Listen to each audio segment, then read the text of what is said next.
Salut à vous tous les youtubeurs, c'est Skytrap. On se retrouve aujourd'hui pour une nouvelle vidéo, pour un tuto en fait. Alors voilà sur mon bureau, donc avec Far Cry 3 comme fond d'écran, donc je vous ferai une vidéo plus tard. Mais bon, on va pas s'intéresser à mon wallpaper, on va directement passer au tutoriel. Donc c'est un tuto sur Sony Vegas Pro 11, je l'avais déjà ouvert au préalable, donc voilà la page d'accueil de Pro 11. Alors avant de commencer ce petit tuto, j'aimerais tout d'abord remercier une personne.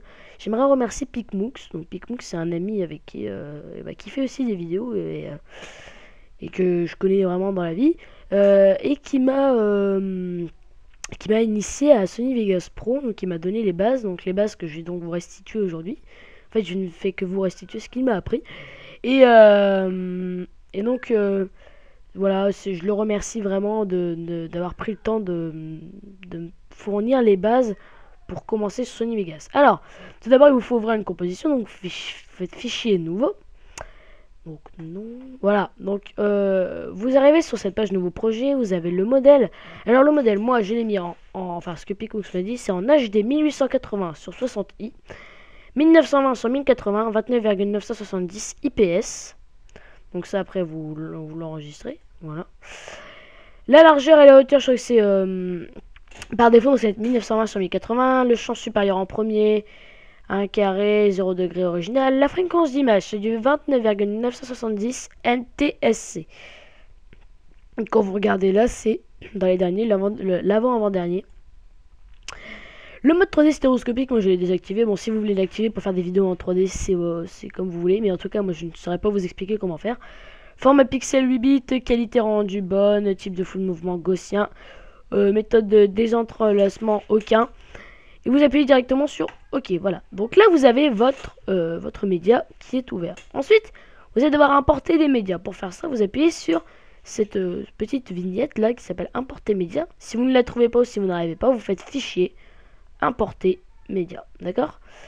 Alors, on va directement ouvrir un média. Donc, je vais ouvrir, par exemple, je sais pas, moi, je vais ouvrir mon ancienne. Ah bah non. On peut pas l'ouvrir, on ne peut pas l'ouvrir. Donc, je vais ouvrir quelque chose d'autre. Je vais ouvrir, par exemple, l'ancien tuto que j'ai fait. Voilà. Donc là, j'ai ouvert un ancien tuto que le tuto, en fait, que je voulais faire avant, mais en fait, il y a eu un petit souci. Donc là, je l'ai ouvert. Alors, tout d'abord, si vous voulez changer votre format d'image, vous allez sur ce petit carré, on va tirer ça. Vous allez sur ce petit carré là, qui se trouve ici, et qui va vous permettre, en fait, de faire des effets sur votre vidéo. Donc là, moi, je ne change pas la position ni la rotation et tout. Vous pouvez juste faire présélection. Pour ceux, par exemple, qui enregistrent avec un diesel, moi, je fais présélection. Format image télé grand écran. Voilà. Donc là, il marche pas avec celui-là parce qu'il est déjà mis. Donc voilà. Donc là, je vous l'enlève. Ensuite, si vous voulez faire un fondu, ça peut aussi être pas mal. Vous sélectionnez l'endroit à peu près jusqu'auquel vous voulez faire un fondu. Par exemple, si je veux faire un fondu d'à peu près 2 minutes, voilà, 2 minutes 25. Voilà. Et après, vous prenez tout en haut, mais tout en haut, tout en haut, tout en haut. Et là, vous allez avoir un petit truc qui va arriver en forme d'angle qui est écrit décalage du fondu. Vous décalez votre fondu.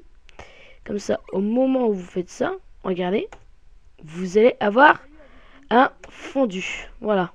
Donc ça vous sert vraiment parce que parfois quand on met pas de fondu, quand on voit directement la vidéo, ça fait comme un choc à l'œil. Donc c'est pas mal de mettre un petit fondu pour on va dire pas adoucir la vidéo, mais pour que la vidéo soit mieux. Ensuite, quand vous avez fini de faire votre média, que tout est parfait, que vous avez tout bien fait, tout, il faut maintenant l'enregistrer. Et là, vous allez dans Fichier et dans Rendre en tant que. Alors, dans Rendre en tant que, il y en a beaucoup qui disent plein de formats. Donc là, vous avez plein de formats. Qu'est-ce que vous voulez? Donc, je vais retirer celui-là. Alors, beaucoup conseillent. Où est-il? Celui-là. Le main concept AVC AAC en MP4. Apparemment, ce serait le meilleur pour YouTube. Et après, vous sélectionnez, apparemment, il me semble, c'est HD 720p. Internet HD 720p. Sauf que ça va vous prendre un peu de temps si vous faites des vidéos assez longues. Alors, si vous voulez avoir une qualité un tout petit peu inférieur, je vais vous l'avouer, un tout petit peu inférieur, mais qui est quand même tout de même pas mal. Vous prenez celui-ci, le Windows Media Video V11, donc le WMV. Vous cliquez sur la flèche, donc là vous allez avoir vos différents types de vidéos. Et moi personnellement je mets celui-là, le vidéo HD 720 sur 250, non, désolé, je me suis corrigé. Le vidéo HD 720 sur 24p 5 mégabits par seconde. Ensuite, vous parcourez, vous mettez le dossier dans lequel vous voulez enregistrer votre vidéo, ainsi que le nom, et vous faites rendre. Voilà, donc là ma vidéo est en train d'être rendue. Voilà, donc je vais directement annuler quand même. J'ai pas envie de rendre cette vidéo. Donc voilà, donc ce tuto touche à sa fin. Je vais fermer Vegas Pro. J'espère que je vous aurai apporté des petites choses et puis que mon tuto vous aura plu. Allez, à bientôt pour une prochaine vidéo. Salut, salut!